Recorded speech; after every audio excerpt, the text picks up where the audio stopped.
All right, YouTube. So today's video, we're actually talking about what's actually happening out in the industry, the camera industry. What we're seeing a lot of today is a lot of cameras are actually overheating, and it's becoming a common trend. So I watched some videos around this new Panasonic S1 something Mark II camera came out, and there were so many things that said, Sony killer, Canon killer, Nikon killer. It's just like a super killer, right? But it couldn't, control its temperature. Apparently, the camera is overheating because they packed in so much stuff in there, and that's what kind of happens when you actually deal with, one of the old sayings out there that you've actually heard about. When you send a boy to do a man's job, that's what kind of happens. Even though you beef up the boy to, work out and try to almost be a man, can't be a man. It is what it is, right? You just haven't grown up.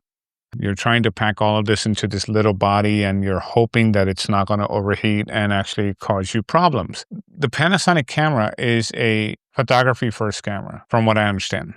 And I'm pretty sure you guys are going to correct me because, you guys already know it all. So, which is beautiful. At least someone knows it all, because I don't. And then you put it into situations trying to make it behave like this is actually more of a professional camera. Cinema camera is more of what you see up here, which is right here, trying to get to it, right there. It's a cinema camera. This is a cinema professional camera. Big difference, right? So when you record on these, you can record for 10 hours, 15 hours, no problem, right? It's not an issue because you actually can put a remount battery here. You also have another plug on the side here, which I can hopefully, turn just to show you this. So let me do it with this hand so you can actually see this. Sorry, it's right here, this guy. And you plug it in.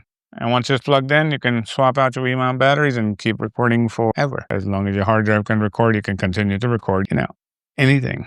You don't think about things overheating. These are built like tanks. Same thing with the 1DC. You guys have seen it. I'm actually capturing this very video on the second 1DC. That's what's on there right now with the Zeiss CP Prime. It's a CP2 Prime, the 18 millimeter. I think it is. It's the 18 millimeter Prime. See, I can't even remember what it is. But that's not important to me. It's more about the look, how it looks and how it comes out. I am shooting it Canon log on the 1DC. Hopefully, it won't overheat on me by the time this video is over. And guess what? These cameras, they don't have any record limits. A lot of the cameras today don't have record limits. But that's a fundamental problem too, because they are a photo first camera with no record limit. Let that sink in for a second. It's almost like saying you took a Honda Accord or a Honda Civic, you put a Ferrari engine in the thing, and you really think that you're going to be able to drive that sucker at 150, 200 miles an hour for a long period of time. You're not. The whole body's going to shatter, right? Same thing's happening with these cameras.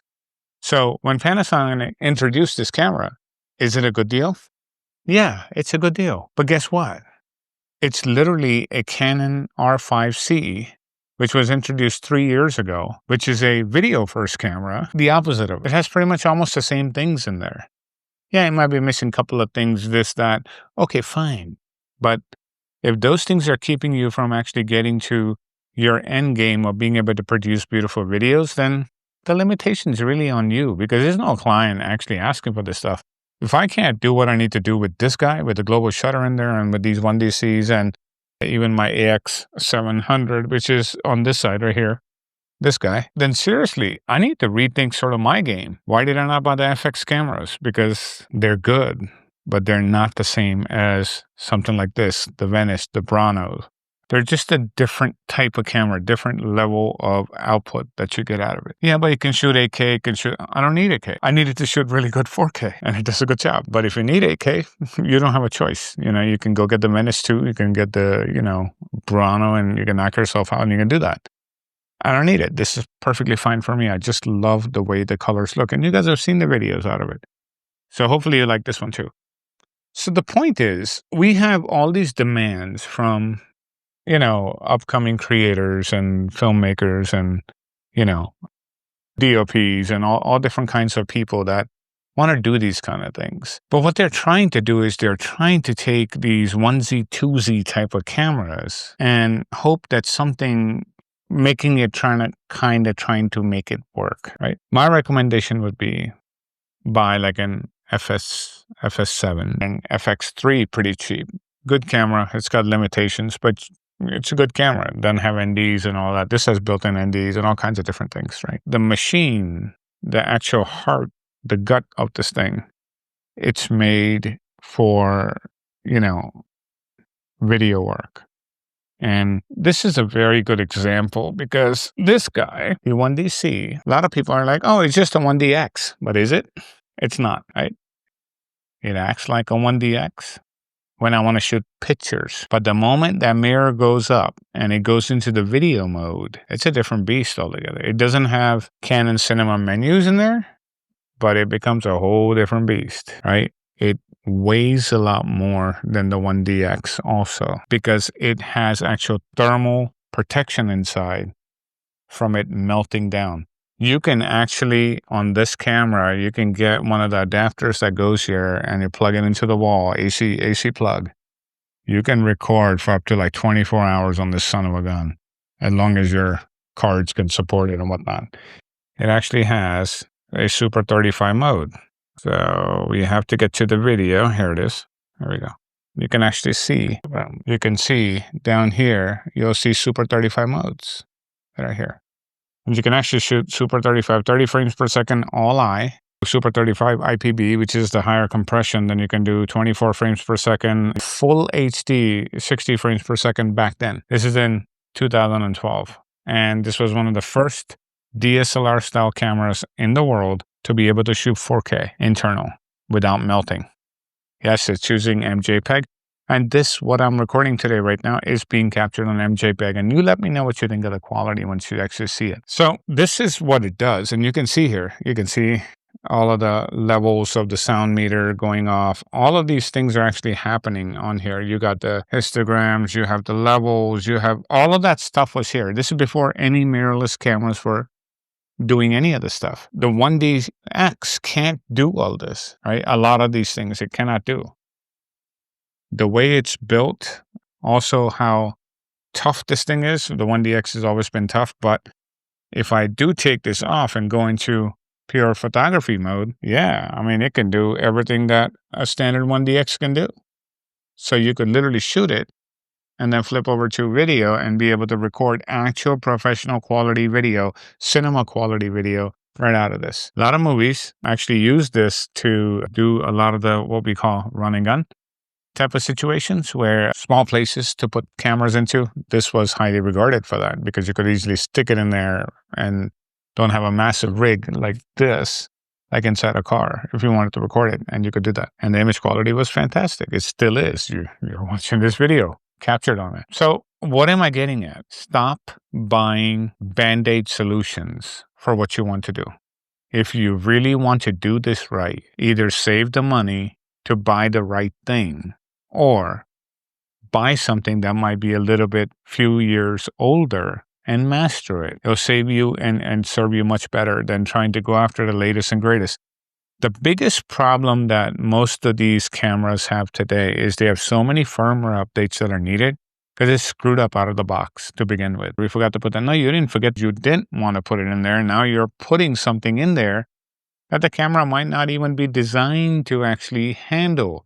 So you do those things and then you have problems with the camera. So stop buying photo first cameras. Buy actual cinema cameras that are made for this purpose. Go buy your FX30, FX3, FX6, FX9 if you're in the Sony camp.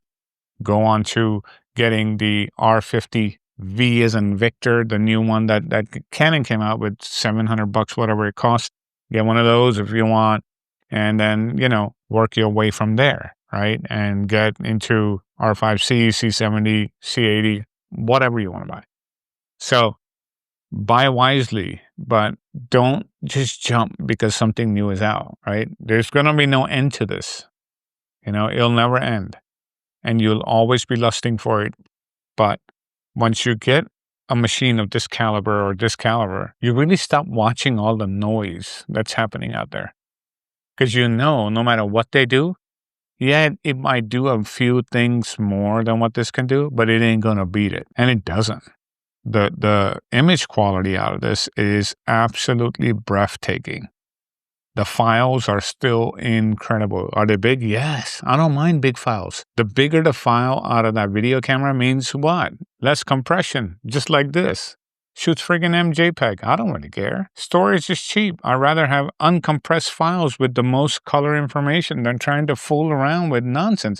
This guy here can actually record 15 stops of dynamic range with a raw recorder on the back of it. And they were able to do that in like 2012, 2013, that time frame. Same time frame this came out. And the image quality is better than all of it they're building today. Those cameras still don't have the things that these cameras have. So what is that telling you? And you can buy these for almost the same price of what you would pay for, a FX6 today, or less than an FX6. And the FX6 is a great camera.